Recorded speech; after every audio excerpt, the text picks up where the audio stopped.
Hello and welcome. This video is going to teach you how to play CodeBlade. We're going to walk through a game, show you all the things you need to know to play, help you understand the basic rules, and get the most out of this two-player cyberpunk skirmish game. To play CodeBlade, you're going to need a copy of the rulebook. You can get this online from any good retailer, or on the high street, or download a digital copy. You're also going to need a set of miniatures to represent each team. We are miniature agnostic, so we don't mind which you use at all. We're really happy if you want to support your favourite 3D designer, or if you just want to reuse models from other systems. Whatever's easiest for you. You're also going to need about six-sided dice for each player, some measuring tools, whether custom or just a standard tape measure. You'll need a way of tracking Honor, our main resource in the game. You can buy a custom Honor tracker, or just use a spin-down D20. You'll need tokens to represent the different states that happen in the game. You can find these in the back of the rulebook, in the PDF on our website, or buy a custom set online. Each player gets a budget of 10 personal Honor to spend on characters. From left to right here you see a samurai duelist, a samurai soldier, fleshsmith, master tactician, and a freelancer informant. The Iron Samurai are a bunch of street warriors who are as tough as they are strong. They deal in kinetic warfare and seek to either totally eliminate their enemy or win through a victory aggregation of 20 honor points. Facing them today will be the compliance officers. Not your regular police, but they're here to ensure your behavior is honorable. From left to right here, you see a compliance officer, a field magistrate, a counterintelligence officer, a sergeant, and finally, a freelance pep vendor. We will be playing this game with the core route, so 2 objective markers will be placed each in a 9-inch box square from each corner of the board. With teams chosen, each player rolls a die to see who goes first. Here, the samurai roll a 2, the compliance officers a 3. Compliance have won the roll-off, so they get to deploy first. The pep vendor is the first model they place. Deployment is unique in CodeBlade in that it is free form. You can deploy anywhere on the board you like, at any level, at any spot. But you just have to obey a couple of simple rules. First, there is a 6-inch exclusion bubble around objective markers, and second, there is an 8-inch exclusion zone around enemy characters. These are both measured in 3 dimensions. As each player deploys alternating models, they build up their own zones of exclusion and can control and manipulate the board and where their opponent can place their models. Samurai first place their freelancer as well, a cheap disposable model, hiding the informant under the bridge. Here they are well placed to make advances on either objective. It's back to compliance, and they take a compliance officer and deploy it next to the pep vendor, fortifying their corner of the board and ensuring it's in range of the pep vendor's boosts. Back to the samurai, and they place a samurai soldier just outside the 6 inches of objective 2, ready to pounce and take advantage of it. Next, compliance take their sergeant and place them up high, ensuring they are more than 8 inches away from any opposition characters, like the informant hiding under the bridge. Remember to measure everything in 3 dimensions. The samurai counter by placing their big melee threat, the duelist, at exactly 8 inches from the pep vendor, ready to strike as soon as they can move. Trying to buy some space and block off part of the board for the samurai, the counterintelligence officer is placed behind the bridge near objective 2. The samurai continue to box in compliance by placing their fleshsmith round the corner from objective 1.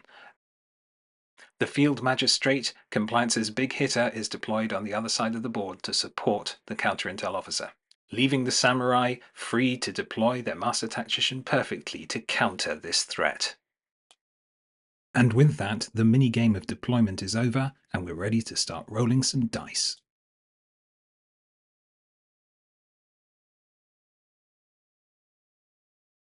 Each player rolls a die for initiative.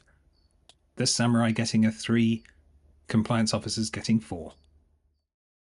We then take the sum of these initiative rolls and consult the root table in the rulebook. This shows that we have objective number 7, which is control either objective. The player who has the most characters within personal honor range of the objectives at the end of the turn is considered the winner and will gain all the honor in the pot. So let's set up our honor tracking. Each player receives 10 honor to start with, but must transfer 1 at the beginning of the round into the contested pot. This pool of contested honor becomes the prize fund for the round, and whoever wins gains that towards their personal score. As compliance won the roll, they can choose whether to go first or second. Going second gives you the advantage of being able to place an honoured or dishonoured token on any character on the board. As their game plan would be to reduce the Iron Samurai to 0 honour, they place a dishonoured token on the Master Tactician. This means that once he has spent his flow, he will lose his cost in personal honour from the score. And speaking of flow, we must now add 2 flow tokens to each character on the board. Each flow token represents an action that a character can take during a round.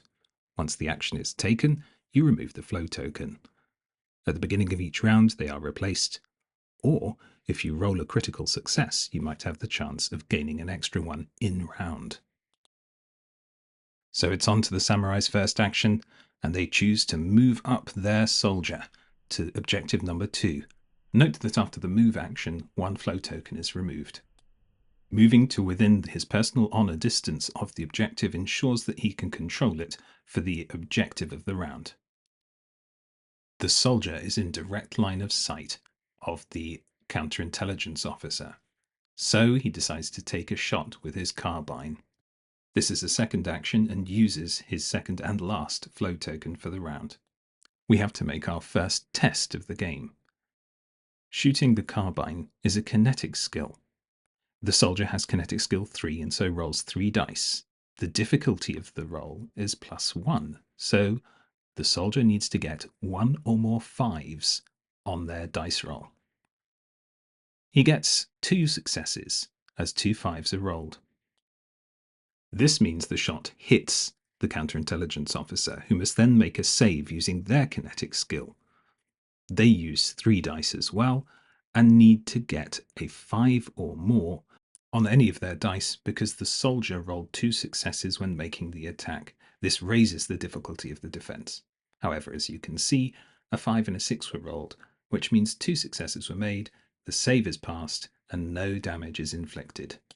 It's back to compliance, and sensing the threat on their flank, they realize they have to move 2 of their characters out of range of the duelist.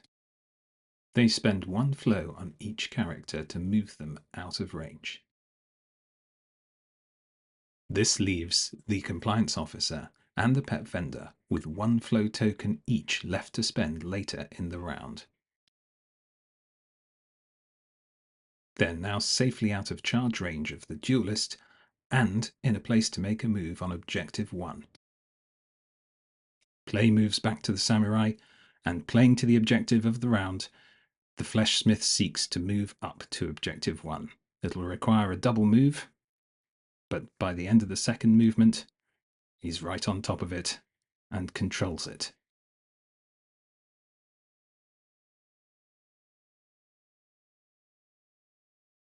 With the fleshsmith right on top of objective 1, compliance will have to come up with an answer, otherwise it looks like the round will be going to the Iron Samurai.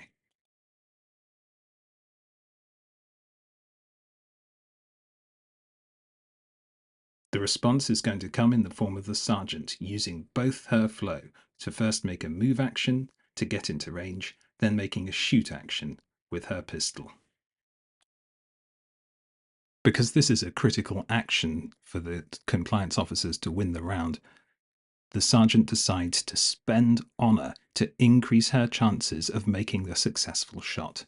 2 honour moves from a personal pool to the contested pool, and 2 dice are added to the roll. Pistol falls in the kinetic domain. The sergeant has kinetic skill 3, so she uses 3 dice, adding 2 for the 2 honour she spent. And what a result! She rolls a critical success with 2 sixes.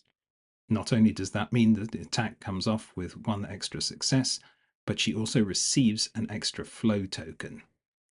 The Fleshsmith now has to make a kinetic defense against that attack, needing 5s on his 3 kinetic dice to survive. The Fleshsmith rolls, and disaster. It's a failed save with no 5s. This means the Fleshsmith is downed and cannot control the objective for the end of round.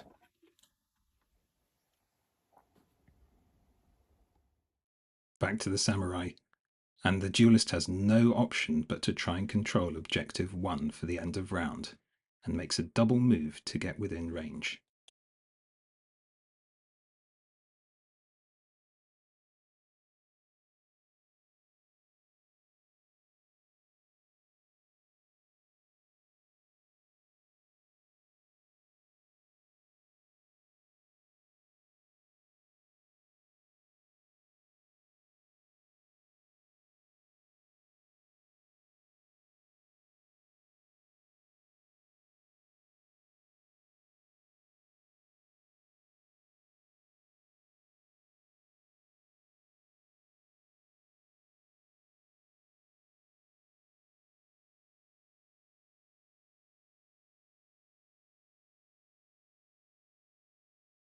With only a few characters left to move, the tension mounts, and Compliance has to make good on their efforts to win this round.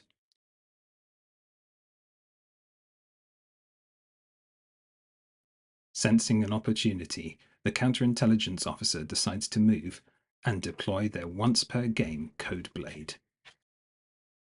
This is a big move, as each player can only use 1 CodeBlade per game. However, the counterintelligence officer's deployment will stop the samurai from completing any objectives, as their CodeBlade will deny any completion of objectives or tasks within a bubble of 6 inches around them. She moves once and takes 1 flow, and then deploys the CodeBlade for another flow. The 6-inch bubble, in 3 dimensions all around her, effectively stops the samurai from contesting objective 2 and therefore winning the round.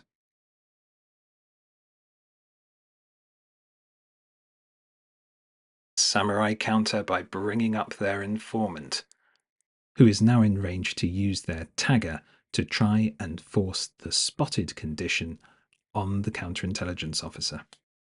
Hacking skill 2, the informant decides not to add any extra honour and rolls 2 dice, getting 1 success. The counterintel officer also has hacking 2, so rolls 2 dice in defense, getting 2 successes, a 6 and a 4. The attack has no effect, and the spotted token is not placed. Seizing their chance, Compliance swing their plan into action and move up both the PEP vendor and the compliance officer with their last flow tokens. This means they now control Objective 1, having more bodies within personal honour range than the other player.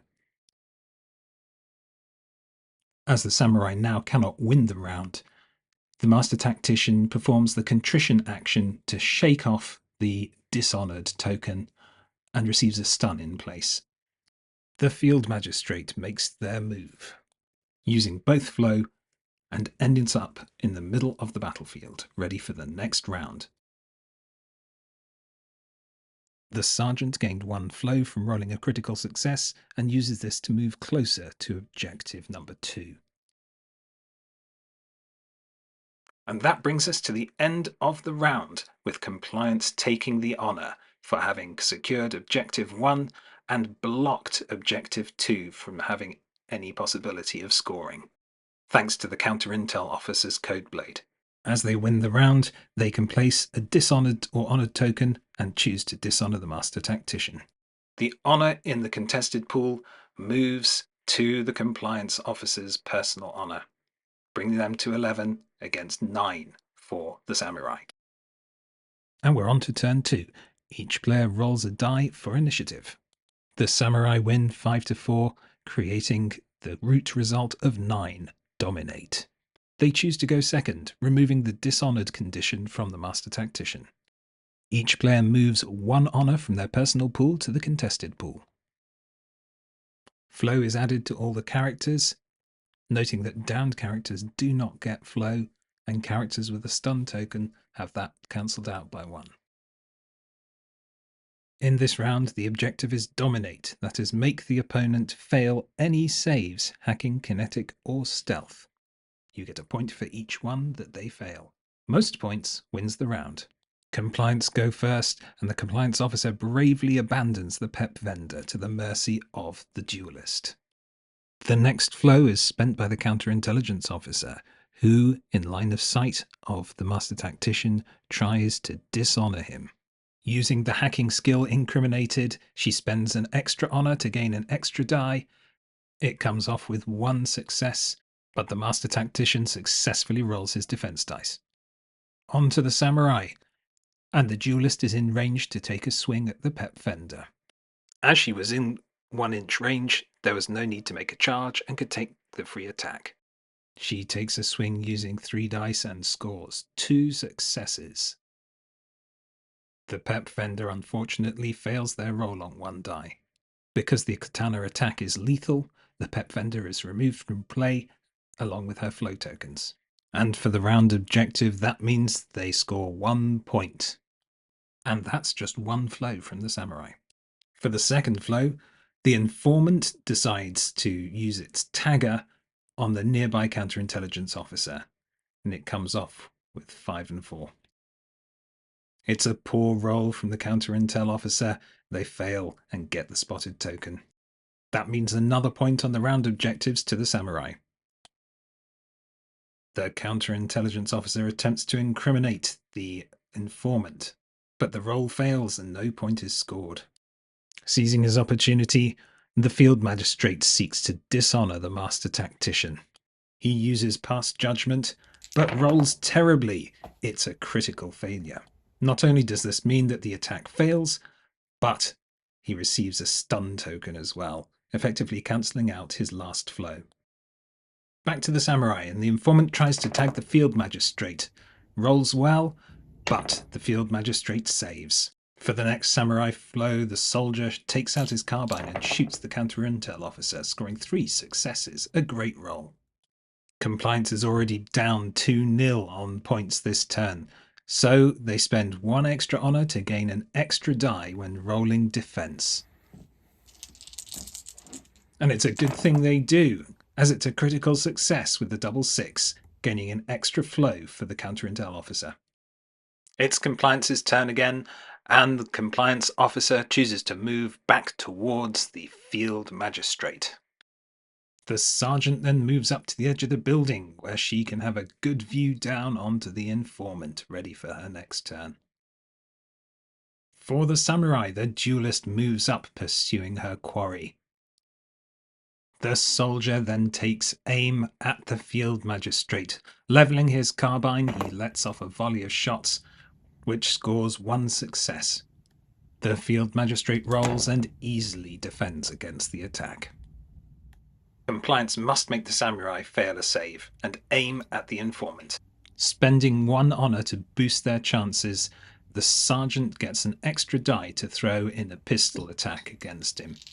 With 2 successes on the result, it's going to be a difficult save for the 1 kinetic skill informant. Indeed, they fail and are downed. But that's 1 point to the compliance officers. Can they even the score? Well, the counterintelligence officer thinks they can, and will try to dishonor the master tactician. Using the ability incriminated again, she spends 1 more flow, bringing the pool in the middle to 6, and rolls 4 dice in the attack. Amazingly, it's another critical success, which means we don't even bother taking away that flow token, as we'd just be putting it straight back. The Iron Samurai player decides they better spend some honor, As they only have hacking 2, they can now roll 3 dice in defense. And it's a success. The Master Tactician remains in his neutral state. Maybe spurred on by that assault, the Master Tactician uses their 1 flow to move up behind the soldier. The Master Tactician has an assistant drone in its equipment, and at the end of a move can make a shot with it. Despite having a spotted token and being easier to hit, there is only 1 success scored against the counter-intel officer. With Kinetic 3, she easily shrugs off the hit. But that's it for the round. The samurai win 2 points to 1. They win all the honor in the contested pool, adding the 8 to their 6, taking them all the way up to 14. Compliance is stuck back on 6. They're going to have to pull something out of their hat to secure a victory. As the samurai win the round, they choose to place an honored token on the Master Tactician. A quick review of the battlefield as we go into turn 3 shows that 1 model has been killed, the Pep Vendor, but all others are still in play, though the informant is downed.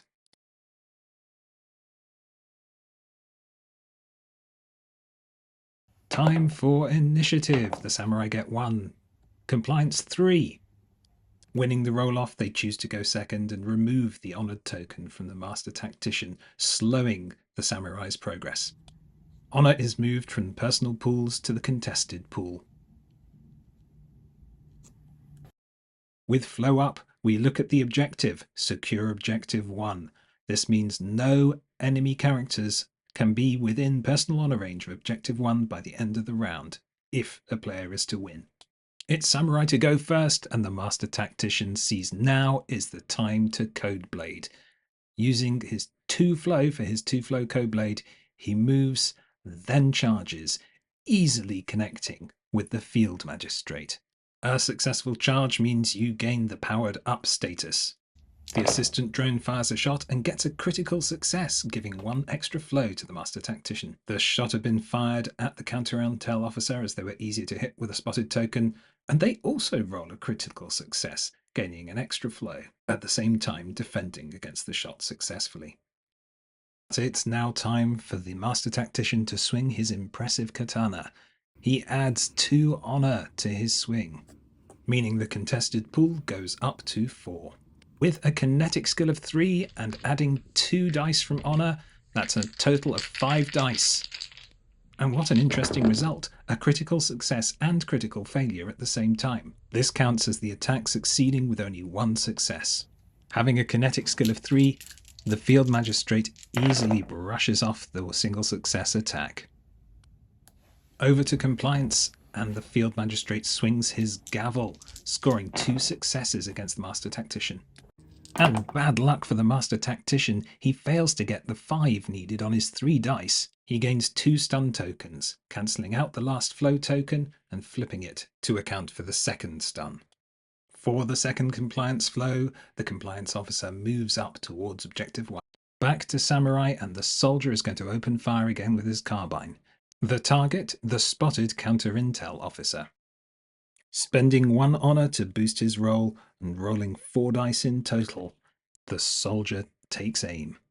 That's 4 successes. Outstanding work. Each success raises the difficulty of a defense by 1. Having 4 successes means you actually take away 1 die. The compliance officer decides to spend 1 honor to gain that die back, but they will be looking for a 6 on 3 dice. And it's not good news for the counter-intel officer, who finally succumbs to the gunfire and is downed. The soldier checks whether he is in range of the compliance officer and tries to shoot again. 2 successes, not bad. But the compliance officer shrugs it off with a good roll and a single 6. Over to compliance, and the sergeant drops down and moves up towards the objective. She easily passes the falling test, then uses the last 2 inches of her move to shuffle forward. Using her second flow, she moves right up next to objective 1 to secure it for the end of round. The Iron Samurai don't like that threat, and the duelist charges in. Spending an extra honour, she rolls 4 dice and gets 4 successes, reducing the sergeant's save to 6 on 2 dice. Wisely, the compliance player decides to spend an extra honour, boosting the save roll by 1 die, but adding an extra honour to the contested pool. But it's a critical failure. And as it was a lethal attack, the sergeant comes off the board. The compliance officer is just in range with his pistol and tries to eliminate the duelist. He rolls, and it's a critical fail. He gains a stun token. Over to the field magistrate, who looks to shove the master tactician away, rolls, and gets 2 successes. The master tactician fails his save and is pushed back 2 inches. This leaves the battlefield looking like this, with only the samurai duelist in range of the objective. The Iron Samurai win the round and claim all the honour from the contested pool, moving themselves up to a whopping 19. Surely victory is in their grasp. As the samurai win the round objective by securing objective 1, they place an honoured token on the master tactician.